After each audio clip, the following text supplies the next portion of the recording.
Queridos hermanos y hermanas, la pregunta de hoy es, ¿de dónde viene Jesús? Sus contemporáneos querían saberlo, en cuanto conocían su familia y su pueblo. Él les alerta que su origen es otro, pues viene del Padre. La respuesta la podemos encontrar en las palabras del ángel Gabriel en la Anunciación. El Espíritu Santo vendrá sobre ti, y la fuerza del Altísimo te cubrirá con su sombra. Por eso el santo que va a nacer será llamado Hijo de Dios. Es un momento culminante, por lo que cada vez que recitamos el credo nos inclinamos a las palabras y por obra del Espíritu Santo se encarnó de María Virgen. Toda la Trinidad interactúa con María en la obra de la encarnación al aceptar ella ser morada de Dios. Siguiendo su ejemplo, el de una mujer humilde, también nosotros podemos recorrer nuestro camino de fe a pesar de nuestras limitaciones, confiando en la presencia del Señor en nuestra vida. La fuerza de lo alto es el Espíritu Santo, tal y como nos recuerdan las dos citas de la Escritura evocadas por el texto evangélico, la de la creación, renovada en Jesús, nuevo Adán, y la de la nube del Éxodo, que ahora cubre la nueva tienda del encuentro, que es María. Vamos a contaros qué hay detrás de la persona sobre la que más se ha escrito y hablado en la historia de la humanidad. Yeshua ben Yosef, Jesús, hijo de José, es decir, Jesús de Nazaret. Pero no vamos a hablar de él desde el punto de vista religioso. Descubriremos al Jesús histórico despojado de su faceta divina, al hombre de carne y hueso que se esconde detrás de la figura que todos conocemos como Cristo, traducción del hebreo Mesías, que significa ungido. La primera pregunta que debemos hacernos es si desde un punto de vista científico se puede demostrar su existencia. La respuesta es que sí. Sabemos que nació en tiempos de Octavio Augusto, que gobernó entre el 27 a.C. y el 14 después de Cristo, y que muere en tiempos de Tiberio, que gobernó entre el 14 y el 37 después de Cristo. Y si estamos hablando de hace más de 2000 años, ¿cómo podemos saber que Jesús de Nazaret fue real? Pues sobre todo gracias a los testimonios escritos y a la arqueología. Su existencia puede ser verificada por las menciones que hacen de él diferentes autores. Vamos a comentar las que hacen dos historiadores no cristianos de la antigüedad, Tácito y Flavio Josefo, décadas después de su muerte, cuando el cristianismo comenzaba a extenderse por el mundo. Tácito habla de él en sus anales en una crítica al gobierno de Nerón, que fue del 54 al 68 después de Cristo. Dice lo siguiente: por lo tanto, aboliendo los rumores, Nerón subyugó a los reos y los sometió a penas e investigaciones. Por sus ofensas, el pueblo que los odiaba los llamaba cristianos, nombre que toman de un tal Cristo que en época de Tiberio fue ajusticiado por Poncio Pilato. Reprimida por el momento, la fatal superstición irrumpió de nuevo no solo en Judea, de donde proviene el mal, sino también en la metrópoli, donde todas las atrocidades y vergüenzas del mundo confluyen y se celebran. Se ve que Tácito no tenía muy buena opinión de sus compatriotas romanos, pero además el texto prueba la existencia, ya en el año del gran incendio de Roma, bajo el gobierno de Nerón, de un grupo de seguidores de un tal Cristo. Es muy importante porque nos dice que el nombre de cristianos viene de Cristo, que fue ejecutado durante el reino de Tiberio por el procurador de Judea, Poncio Pilato. Ahora veamos el testimonio de Flavio Josefo, un judío de familia noble. En la primera revuelta judía fue hecho prisionero por los romanos que curiosamente, más tarde, le concedieron la ciudadanía. El texto en el que habla de pasada sobre Jesús es conocido como Testimonio Flaviano. y pertenece a su obra Antigüedades de los Judíos. Se sabe que el testimonio flaviano ha sido copiado y reescrito a lo largo de los siglos, y se piensa que los copistas cristianos le fueron añadiendo palabras al texto. El conservado viene a decir: por este tiempo apareció Jesús, un hombre sabio, si es que es correcto llamarlo hombre, ya que fue un hacedor de milagros impactantes, un maestro para los hombres que reciben la verdad con gozo. Y atrajo hacia él a muchos judíos y a muchos gentiles además. Era el Mesías.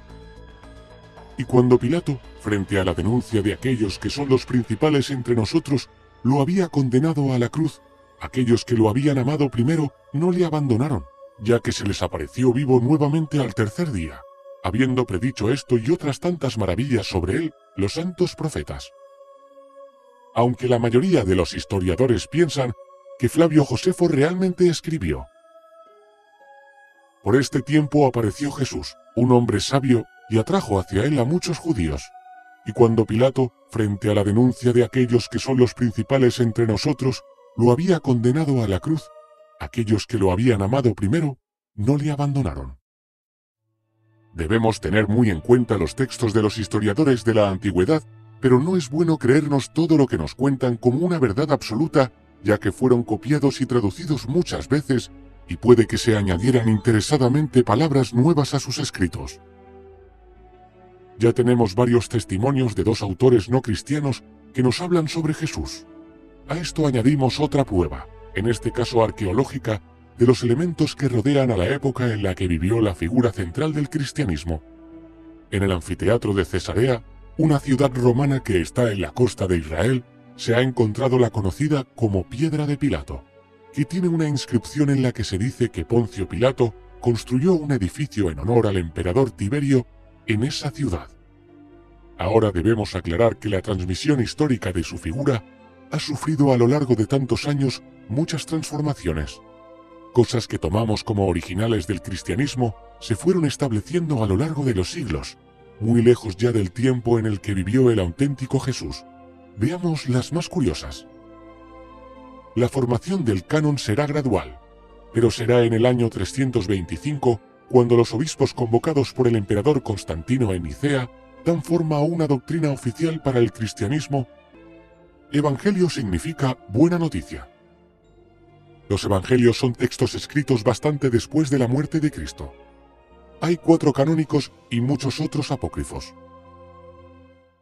Los 4 evangelios canónicos, el de Mateo, Marcos, Lucas y Juan, son un conjunto de pequeños relatos o colecciones independientes. Unos se inspiran en los otros y en numerosas ocasiones se contradicen entre sí. Recogían dichos o hechos de Jesús y fueron escritos y agrupados entre el año 60 y el 110, es decir, mucho después de la muerte de Cristo, por personas que no le conocieron directamente. Aún así, son muy valiosos porque nos transmiten a un Jesús de Nazaret lejos de la divinización posterior, a un Jesús real, como una persona de carne y hueso que tenía hermanos. Marcos 6:3, que se enfada como el ser humano que fue. Mateo 21:12, que llora porque su amigo Lázaro se ha muerto. Juan 11:35, o que se desespera en la cruz. Marcos 15:34. En los evangelios abundan las referencias a que Jesús tuvo hermanos y que estos hermanos se llamaban Santiago, José, Simón y Judas, además de 2 hermanas cuyos nombres desconocemos. Santiago, uno de los testigos que vieron a Jesús resucitado, se convertirá en uno de los pilares de la comunidad cristiana de Jerusalén tras la muerte de su hermano Jesús. La Iglesia también ha interpretado el término hermano como hermanastro, pudiendo ser estas personas fruto de un matrimonio anterior de José. No hay ninguna fuente fiable desde un punto de vista histórico que nos describa el aspecto que tenía Jesús como todos lo solemos imaginar. Joven, delgado, de largo pelo castaño.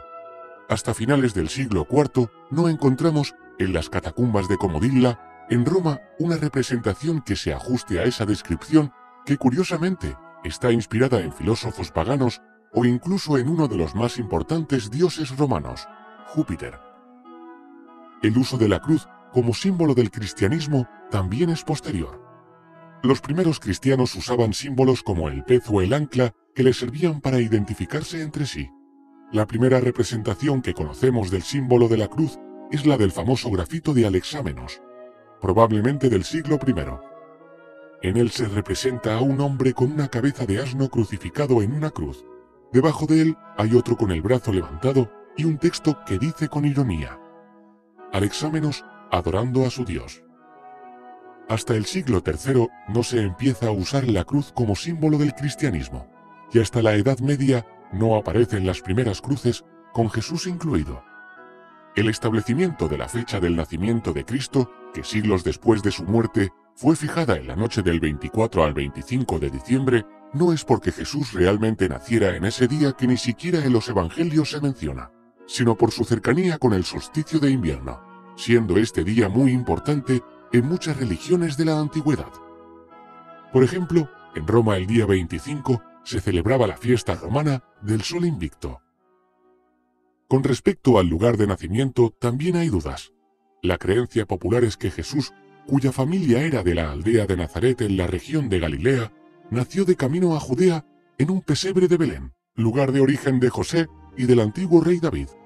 El motivo del viaje era que José, al ser natural de Belén, debía inscribirse en el censo fiscal romano del reino de Judea.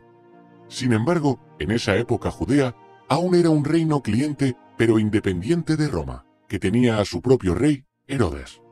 Por lo tanto, es raro que sus habitantes necesitasen inscribirse en ningún censo porque no pagaban impuestos a los romanos. Seguramente Jesús nació en Nazaret y no en Belén, pero en dos de los evangelios, Lucas y Mateo, se dice que nació en Belén, probablemente para ajustarlo con una vieja profecía. Otra cosa que no cuadra mucho con la arqueología es la disposición de los llamados santos lugares de Jerusalén. La mayoría fueron fijados por Helena, la madre del emperador Constantino, que es la patrona de los arqueólogos. En teoría se corresponden con los lugares en los que se desarrolla la vida y muerte de Jesús. Sin embargo, Helena no tiene en cuenta que Jerusalén había sido reformada totalmente por el emperador Adriano tras los destrozos de la Segunda Guerra Judeo-Romana, y que los lugares santos que ella creía encontrar en sus excavaciones no se correspondían en realidad con los lugares en los que originalmente se había desarrollado la vida de Jesús. Por ejemplo, el Vía Crucis. El peregrinaje actual sale de la fortaleza Antonia y se dirige hacia el Monte Calvario. Sin embargo, es muy posible que Jesús fuera juzgado en el antiguo palacio de Herodes, sede del pretorio, que se encuentra en otra zona de la ciudad, debajo del barrio armenio, siendo el itinerario hacia el Monte Calvario totalmente diferente. A veces la culpa moral de la muerte de Jesús ha recaído sobre los judíos, pero Jesús fue crucificado y eso era una condena romana habitual para la sedición y la traición, no específica para los cristianos. Los judíos y el órgano que los dirigía, el Sanedrín, no tenían el poder de condenar a muerte y, como mucho, podrían haber ordenado una lapidación. Y no es el caso. Por eso hay que aclarar que el Sanedrín acusó a Jesús ante el prefecto Poncio Pilato, que en nombre de Roma lo juzga y lo ejecuta. El nazareno se había ganado la ojeriza de los romanos por ser un agitador político. Es más, los eruditos judíos señalan que nunca hubo juicio ante el Sanedrín. Lucas nos lo cuenta. Entonces comenzaron a acusarlo y dijeron: a este hombre lo hallamos subvirtiendo a nuestra nación y prohibiendo pagar impuestos a César, y diciendo que él mismo es Cristo, un rey. Con respecto a la tumba, Jesús fue un ejecutado por la justicia. No se sabe qué se hizo realmente con su cuerpo. Sí se sabe que existían órganos subordinados al Sanedrín que se encargaban del enterramiento de los ajusticiados. Para ello disponían de tumbas públicas que cuando se llenaban eran vaciadas en una fosa común para introducir los cuerpos de los nuevos ajusticiados. Así que muchos estudiosos ven posible que el cuerpo de Jesús acabara perdido en un lugar de difícil acceso. El funcionario encargado de su enterramiento fue José de Arimatea, que el Evangelio de Marcos, el más antiguo según los expertos, describe como un miembro respetado del Sanedrín, no como un seguidor de Cristo. Entonces sería lógico pensar que José de Arimatea era simplemente el funcionario encargado de dar sepultura, en una de esas tumbas, a Jesús después de su muerte. En cuanto a la resurrección y a la posterior ascensión de Jesús, hay una tesis aceptada por los especialistas bíblicos. Al no tener acceso al cuerpo, fue muy difícil para sus seguidores pasados los años, aceptar su muerte y solo poder venerar un sepulcro vacío. Además, la resurrección de las almas era una creencia muy arraigada en las religiones del Mediterráneo. En los primeros evangelios se le resucita en espíritu, pero después el relato se va enriqueciendo hasta acabar apareciéndose corporalmente a sus seguidores.